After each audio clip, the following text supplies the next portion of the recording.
Welcome to Talking Supply Chain. In each episode, top supply chain industry professionals and the nation's top thought leaders join host Brian Strait and share their unique insights to help supply chain managers stay one step ahead of their competition. This is Talking Supply Chain. Hello, and welcome to this episode of Talking Supply Chain. I'm your host, Brian Strait, and I'm pleased you are joining me and my guest today, Craig Moss from the Digital Supply Chain Institute, as we talk about two really great topics the supply chain and video games. Craig, welcome. Great to Brian, have you it's here. great to be here. I'm really happy to be joining you. Great. I'm glad you're joining us. To get started, we've got a lot to get to on these topics today. So, to kind of set the stage for our audience, while I'm excited to talk about video games, right? Because who wouldn't want to be, right? What we're actually focusing on today is change management. And the Digital Supply Chain Institute has done some interesting research into how change management sticks in an organization, how you can make it stick. We're going to get into some of those lessons today that you've learned from that research. But to get started, Craig, if you don't mind, tell our audience a little bit about yourself and who the Digital Supply Chain Institute actually is. Sure. So my name is Craig Moss. I'm a director of data and change management at the Digital Supply Chain Institute. And this was set up probably 6 or 7 years ago to look at how companies could transform their supply chains, take a digital transformation to their supply chains. And we work with multinational companies that are members of the Digital Supply Chain Institute, which is a not for profit. And we help them to look both at practical application of technology that they could use. Mhm. And we also have really come up with an interesting framework looking at demand, people, technology, and risk, and looking at those four pillars in terms of transforming the supply chain. In addition to my work at DSCI, I'm also the executive vice president at Ethisphere, where we work with multinational companies looking at how they could reduce risk around compliance and ESG in their global supply chains.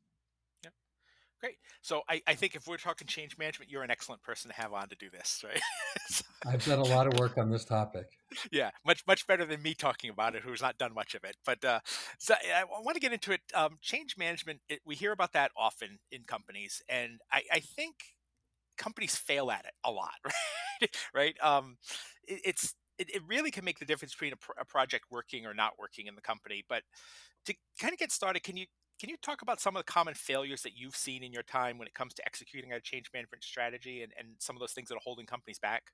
Sure, absolutely. So, I mean, the stats, if you just do a quick Google search, you'll see that, McKinsey reports that 70% of change programs fail. Harvard Business Review says it's between 60 and 70%. There's actually an interesting stat out from Prosky. They say that it all depends, the success depends on the quality of the change management program, with only 13% succeeding if it's a poor program and 73% succeeding if it's a good or excellent program. So, why do they fail? They fail for a number of reasons. So, one of the common reasons is lack of senior management support. Another very common reason is that employees don't buy into it. If you think about changing in an organization, you're trying to change a lot of individual behavior. And we know that individual behavior is hard to change. We all know that from like ideas like going to the gym. Why is it that in January people sign up to go to the gym, but by March only 17% of the people still go to the gym on a weekly basis? Yep, It's count me in because that it's group. it's it's because it's hard for us as individuals to change. Yeah. Then you look at it from a corporate standpoint, and if you're trying to do a large scale change initiative, you're trying to get hundreds or thousands or tens of thousands of people to change. So, why do we need to change is a key thing. The other thing that I see a lot is that there's a lack of a clear goal and a lack of flexibility in helping the people achieve the goal in the way that is most effective based on the situations that they face. So, I mean, like I said, I think that is so true, right? And right at the very beginning of that, you talked about management, and so often management puts these things in effect, right? It's like we want to do this, and then they don't provide employees. I think not just change management, just in general. They don't provide the employees the the backing to make these things happen. I think that's exactly what you're saying, right? And so often, Exactly. And Brian, there's more factors now, like in this digital transformation and in the supply chain area in particular, there's so much data. yeah, There's so many things happening at a faster pace than ever. Like, look at the supply chain resiliency issues that have come up in the last 3 or 4 years. Things that were absolutely unheard of or hard to conceive of are happening.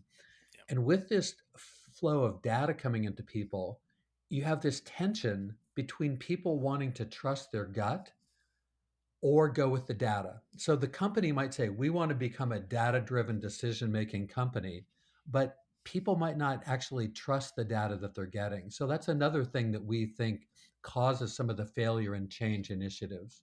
yeah. We're going to get into some of the results of some of your research in a few minutes. But before we actually get there, as I mentioned, the Digital Supply Chain Institute has been doing some research involving video games and successful change management. I am very curious how you settled on video games to be involved in that research. How did you guys get? What was it that said, "Hey, let's look at video games and what we can learn from video games, um, and how it relates to change management?" Yeah, so I have a lot of background in change management, and have been working on change management programs for probably 20 years. And what you see with classic change management is some of the keys for success are having a clear goal and having it be time bound to Hmm. create some kind of urgency. So if you think about those things, we started to think about video games, and some of the people in our organization at DSCI are gamers. I'm not a gamer, but we started to talk about like change management, and then we started to observe some of the things that gamers go through. So from there, we started to look at clips of world class gamers. On YouTube, you can find clips of world class gamers. And as I started to analyze it with the people at DSCI, it was really interesting to see what the really world class gamers did to create these high performing teams. And we're going to get into the detail in a little bit, but as I looked at it more and more, and I started to think back to my background in change management, clear goals, time bound, create urgency. They're all things that were very common with video games. Yeah. So it's true. I mean, we've heard this saying in other areas as well, but inspiration can come from anywhere. Right, Yeah. absolutely. Yeah. To me, as you talk about video games and kind of learning this, like this, the thing that pops into my mind is gamification, right? And that's not necessarily new to the industry. We see that a lot, especially in warehouses, Right. where companies put gamification programs in place, and they they're kind of encouraging the employees to work against either each other, for bragging rights or prizes, Mhm. or against benchmarks that are set forth. So when you're talking about this and what your research has shown, is this kind of the same thing as the gamification that people are familiar with? Is this a similar, or is this something completely different? It's really quite different. What we did is we looked at video games and looked at what created a high performing team, and then extracted lessons from that, and then specifically started to apply it to how you could create high performing teams in supply chain management or actually in other functions within a company. But how would you take the lessons, extract them, and then apply them? And there's really some very clear common success factors too. If you think about, we talked a little bit before about the environment. So the common realities are things like both in supply chain and in video games, it's a rapidly changing environment. You, as a participant, must quickly identify and exploit your strength, but also the strength of your team and kind of overcome individual weaknesses. So, like in a video game, if we're a 4 person squad, we might go into this, Brian, and we might realize pretty quickly that I'm a better shooter and you're a better map reader. And one of our other teammates might be a better bridge builder. Those are things that have to happen pretty quickly in a video game, or we're going to lose, right? We'll run out of time, or whatever the rule is of that game, we're going to lose. The other thing is in video games is we have to be very adaptable and continually learn. We're learning about cues from the environment. It's not a fixed system. And Yeah. so then if you look at the common success factors between video games and high performing teams and companies, I mentioned before there's a clear goal and a clear definition of success. And that's where a lot of companies get it wrong. I'll talk to a company and they'll say, our goal is to roll out this new supply chain management software. That is not a good goal.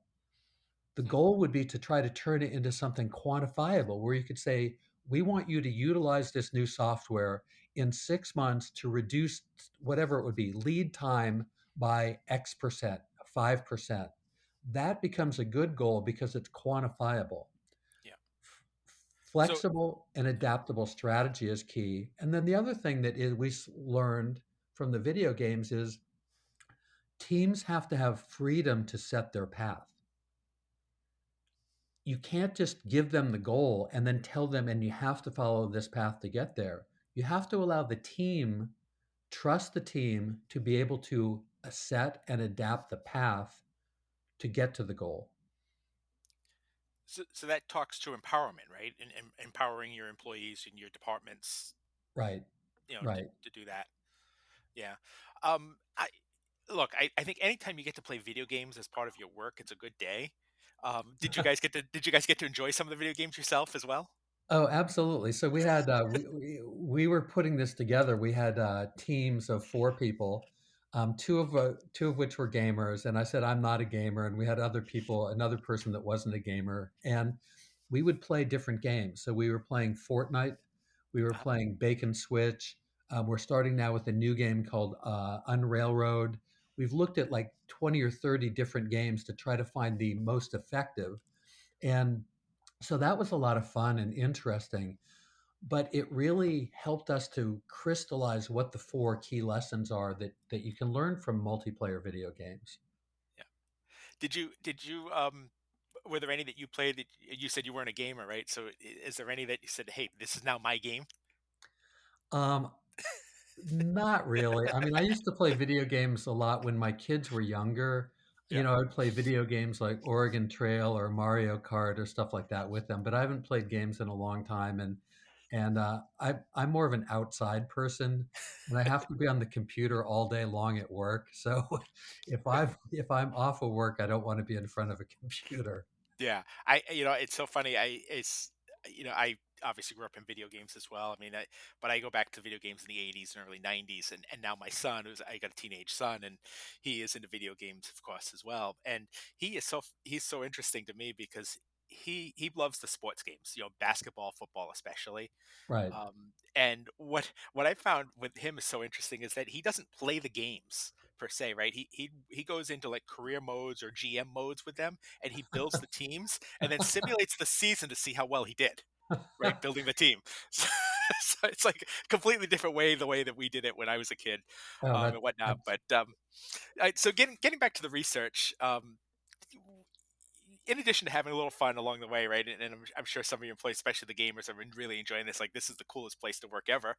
Can you share some of the big takeaways that you've learned from that experience?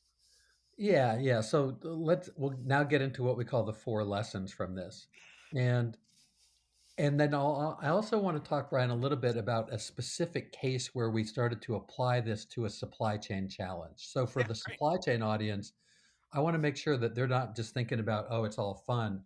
There Yeah, are really specific applications, and the application that we looked at was to reduce total lead time for a specific product area, and I'll get mhm, back to that. So let me start with the four lessons. So the four lessons from looking at multiplayer video games and high performing teams. Number one is there's rapid communication. And it sounds obvious, but it's people, they have headsets on. They're typically virtual, they're not in the same room. It's a virtual team, headsets on, and the communication is rapid, rapid, rapid about what's happening. And it's really interesting that it's appropriate. So there's some joking, but the joking or the like friendly banter takes place at times when it's appropriate.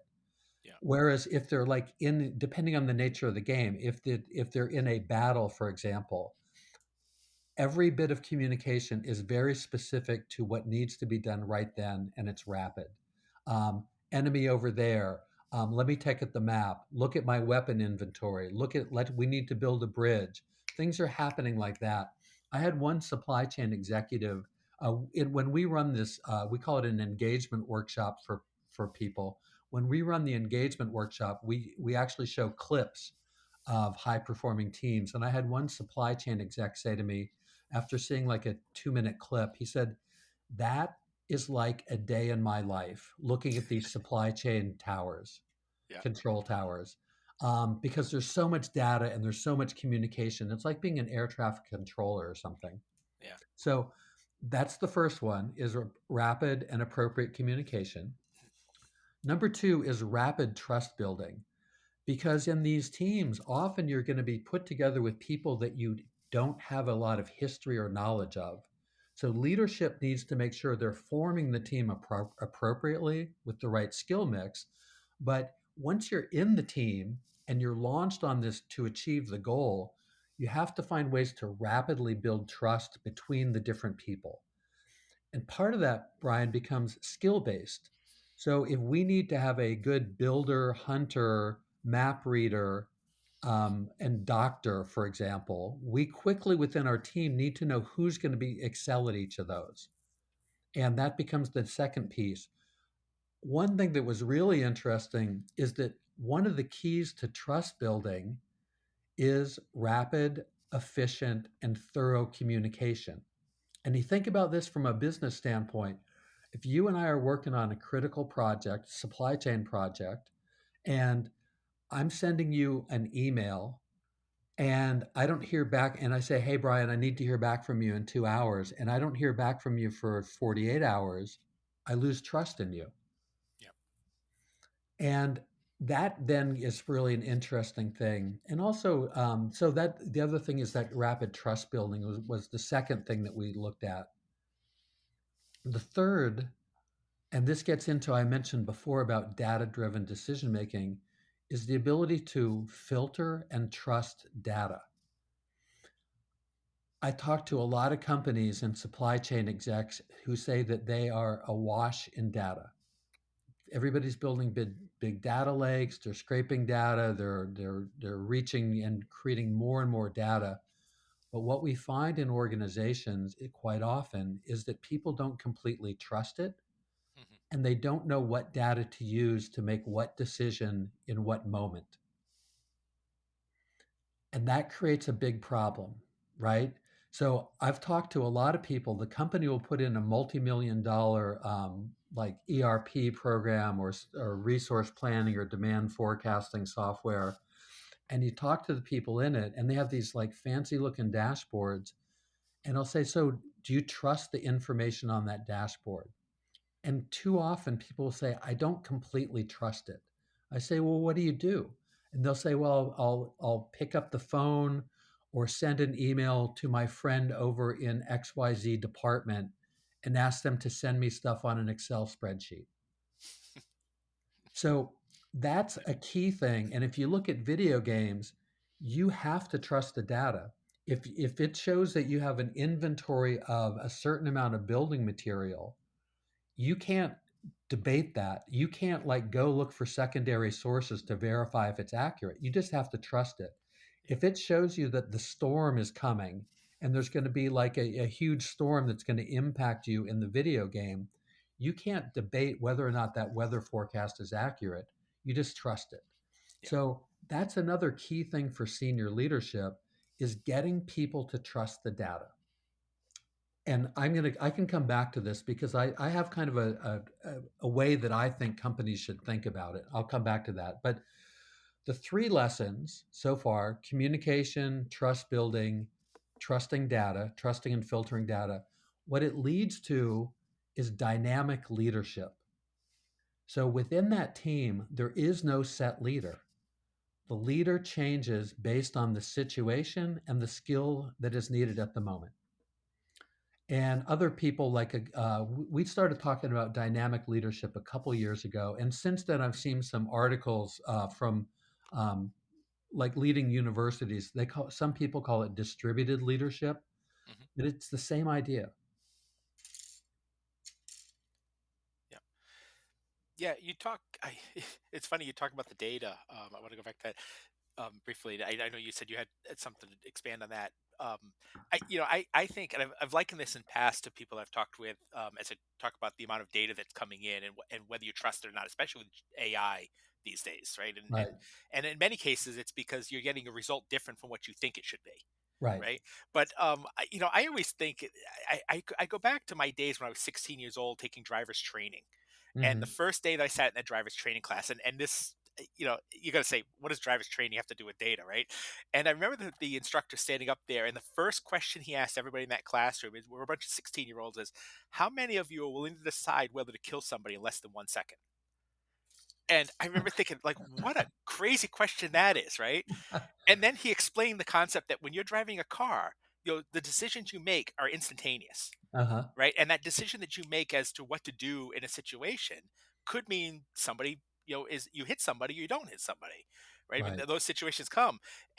But when we drive and we learn to drive, we just learn to trust our instincts when we make that decision, right? And right. and I know it's a very extreme example, right? But it's what pops in my mind all the time. And the same thing in the business world to some extent, right? You get this data and you got to make a decision. Do you trust the data?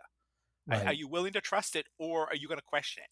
And when you question it, then things get delayed, decisions don't get made. Um, and I don't know. I don't know if that ties into the example that you wanted to explain a little further, but that's what I think of when I hear the data and the trust of the data.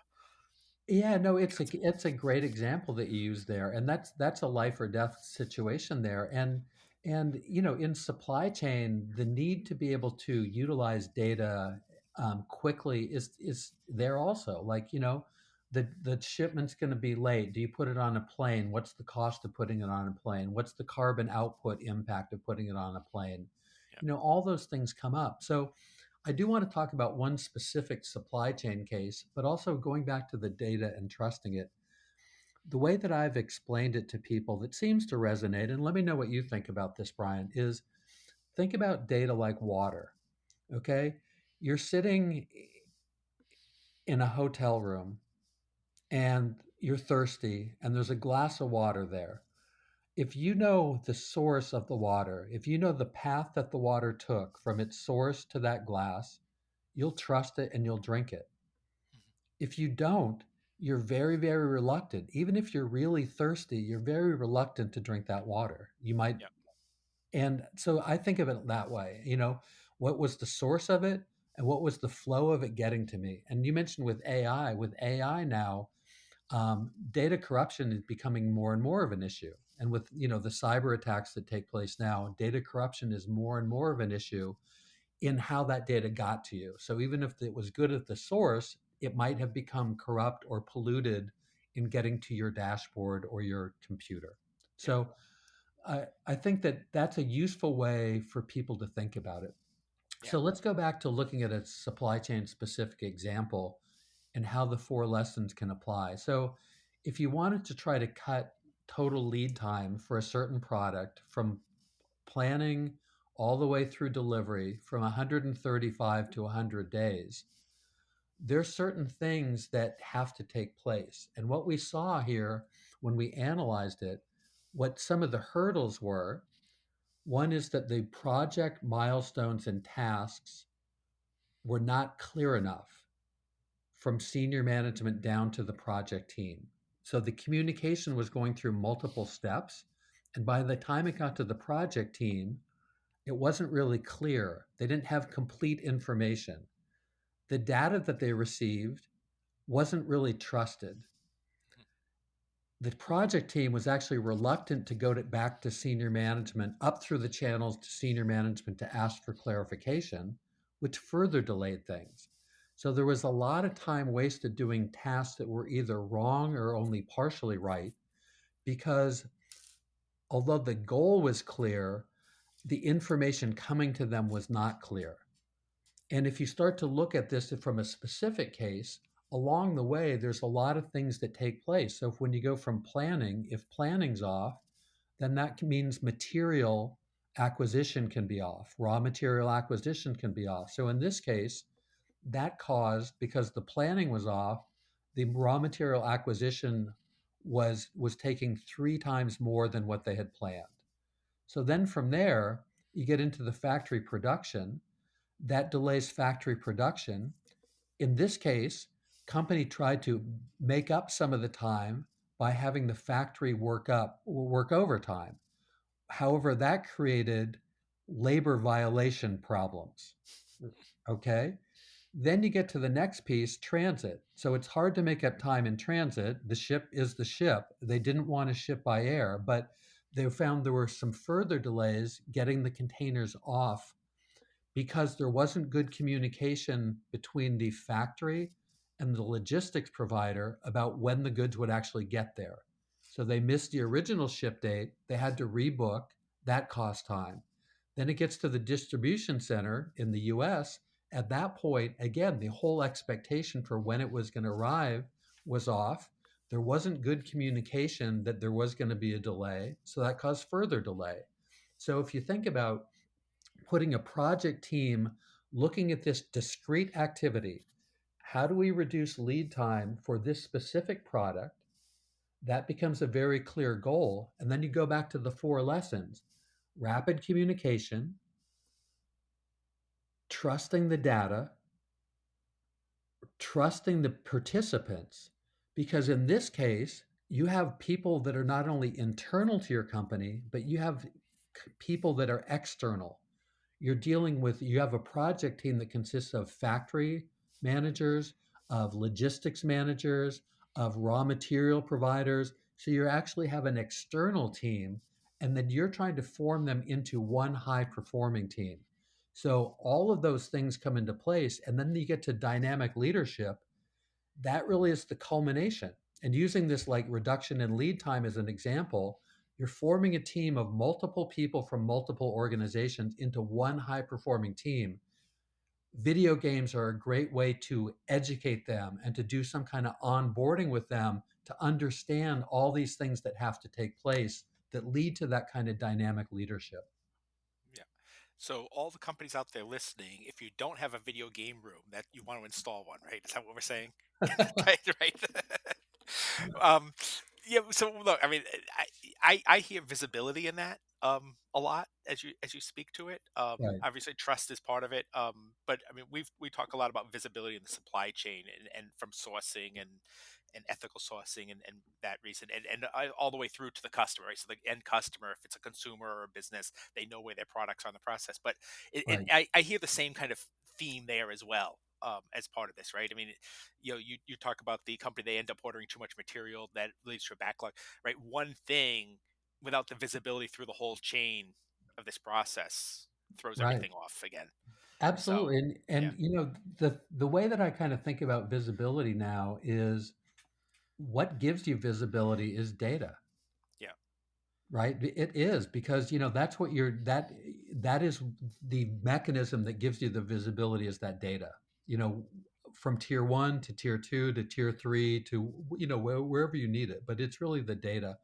And then now, with all the ESG issues, the overlay, the new supply chain due diligence regulations, things like that, it expands the type of data you need in order to have a good, efficient, resilient supply chain. yeah, yeah. And look, I think from a digital perspective, in my view, there's a lot of data out there, right? But I think we're still probably really in the early stages of this as far as an industry and utilizing it. And I think 5 years from now, what we have for data now will pale into what is available 5 years from now. And we've got to figure out how to utilize that data better, going forward. I want to shift gears. We're kind of running a little bit long, which is fine. But I do want to shift gears a little bit on this and talk about the research that you guys do. DSCI has an engagement model that you utilize, right? So, want to know the research that you guys have done on this, especially with the video games component of this. Can you explain first what the engagement model is, and two, how that research has kind of changed the way you've evolved that engagement model? Sure, sure. So the way we build out our workshops is we have an engagement workshop and then an immersion workshop. So for the engagement workshop, We basically run a facilitated workshop that uses clips from high performing world class teams. We then facilitate that and facilitate discussion with the participants to look at the application of each of the lessons to a specific challenge that that company has. So if it's for multi companies, it's more general, but if it's for a specific company, we have them come to the engagement workshop with a specific challenge in mind or a specific goal in mind. And then we help them to think through how they could use these four lessons to build out a more effective team and a more effective plan. So, and the clips become a lot of fun along the way. In the engagement workshop, they're not actually playing video games. In the immersion workshop, they are actually playing video games, and we put them into teams of either 2 or 4 people, and they play video games, and so they can actually experience that whole feeling. We always take it back to what is the relevance to the business challenge they're facing, though. Yeah. Yeah. So you a lot of lessons and things, and it's been a great conversation. I think there's a lot to learn here.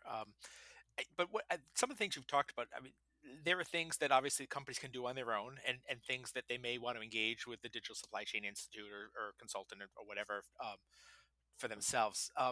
As a final point to our listeners, can you kind of can you offer some advice, some tips, or what some of the keys might be to if they want to achieve success on their own change management journey? I mean, how do they get started? What kind of things should they look for? Is there mileposts that they should target? Sure, sure, Brian. So one of the things I think is most important is to realize that a lot of these teams also, when they're looking at change management initiatives, they have to be sensitive that it's going to be cross generational and often cross cultural teams that they're forming. And video games and that experience of working together as a team, as an onboarding exercise to work together and have them play a video game as kind of a way of onboarding and team formation is really effective. The cross generational is really interesting because the people coming into the workforce now grew up with video games, they grew up with smartphones. It's very different from people that are older. Now, I often look at it because I have decent technology comfort level, but a lot of people don't. So I often think about it not only generationally, but you need to be thinking about the technology comfort level Yeah. of the individuals, the cultural issue, and that cross cultural piece is key. Going back to success factors for the leadership, one is you should be thinking about team formation and making sure that the skill set is matched, right? Because you want to end up with dynamic leadership. You can't put a team together if everybody on the team is only a good map reader and nobody's a good hunter or builder. So that becomes a senior leadership thing. Two, goals should be quantifiable and time bound. That's really an important thing. Next, if you may want to set some milestones against the goal, but do not set the path. Let the team determine the path to the goal. It's fine for you to set some milestones along the way so that you kind of give them directionality and some checkpoints along the way. But you need to trust the team to be able to choose the best path forward. And then finally, I would say it's really important that you find a way to help them trust the data.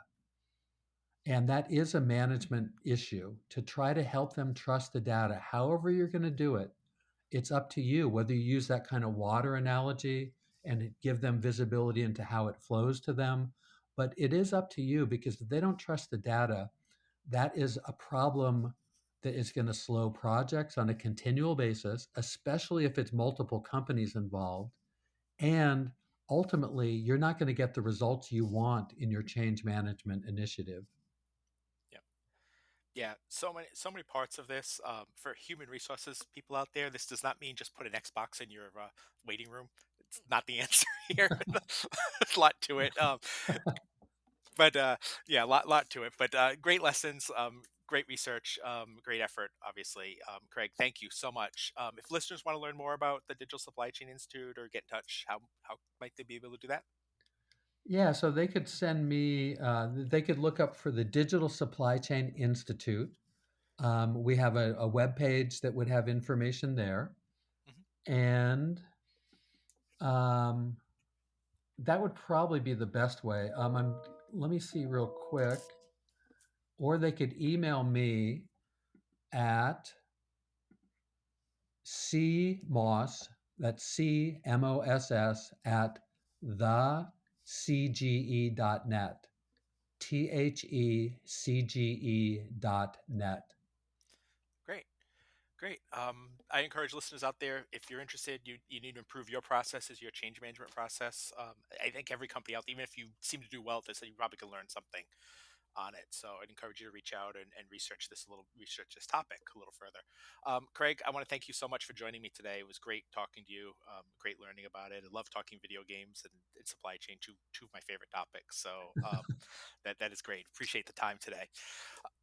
For those of you out there, new episode of Talking Supply Chain comes out each Thursday on scmr.com. So make sure you subscribe. You can get that wherever you get your podcasts. It's available, so you don't miss an episode ever. Until next time, this is Brian Straight, and you've been listening to Talking Supply Chain. Talking Supply Chain is produced by Supply Chain Management Review and Peerless Media. You can find it on scmr.com, supplychain247.com, iTunes, Google Podcasts, or wherever you find your podcasts. For more information on this topic or to sign up for our weekly newsletter, a print or a digital subscription to our publication, visit scmr.com. We hope you will join us for our next episode. For Supply Chain Management Review, I'm Brian Straight, and thank you for listening.